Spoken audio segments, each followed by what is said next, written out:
आदाब नाजरीन, मैं अकोला महाराष्ट्र से डॉक्टर रेहान खान। आज हम शनाख्त करेंगे एक फोक मेडिसिनल प्लांट की।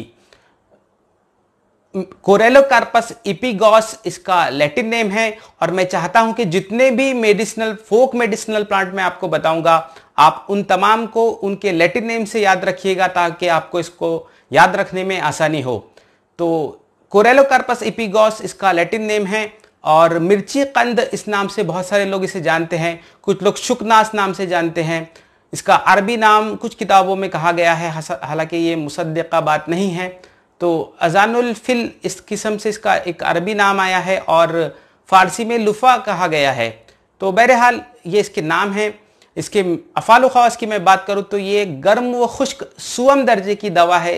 चूँकि इसका कंद ही अक्सर दवान इस्तेमाल किया जाता है और मुकी है, तिरियाक है, ज़बरदस्त किस्म का तिरियाक इसे माना जाता है। मुहल्लिल औराम है, दाफ़े बलगम है या मुनफ़िस बलगम है।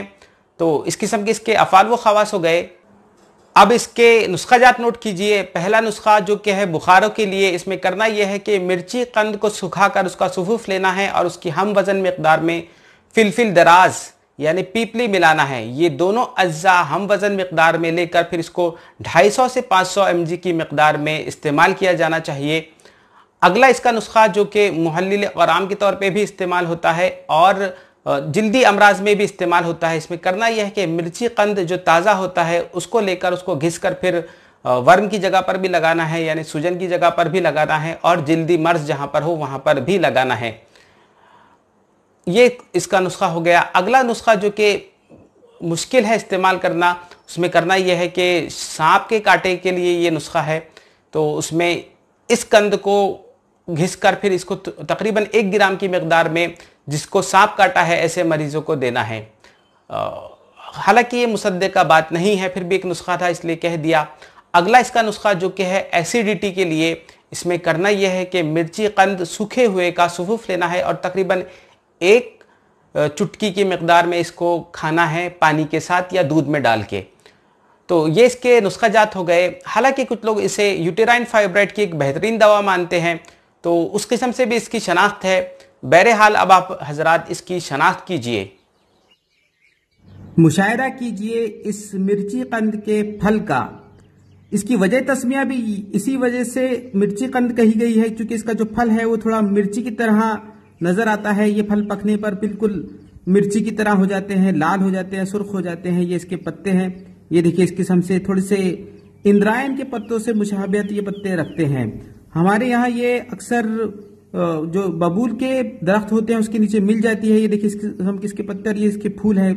काफी छोटे इसके फूल होते हैं। ये देखिए इस किस्म से इसके फूल होते हैं। आप मेरे हाथ की जसामत से इन फूलों की जसामत का अंदाजा लगाइए। ये फूल इतने ही होते हैं। हालांकि कुछ किताबों में इन फूलों की भी तरकारी पका के खाने का जिक्र मिलता है, लेकिन मैंने उस बारे में कुछ सुना नहीं है। तो ये इसके फूल थे, ये इसके पत्ते हैं। ये देखिए मैं आपको इसके बाकी के हिस्से का भी मुशाहिदा करा देता हूं। ये देखिए इस किस्म से इसकी बेल होती है। अक्सर ये खारदार दरख्तों के नीचे मिलती है। तो ये इसकी बेल थी। दूर से इसको पहचानना थोड़ा सा मुश्किल होता है, इसके पत्तों से ही इसकी पहचान की जाती है। मैं आपको इसके कंद का भी मुशाहिदा करा देता हूं।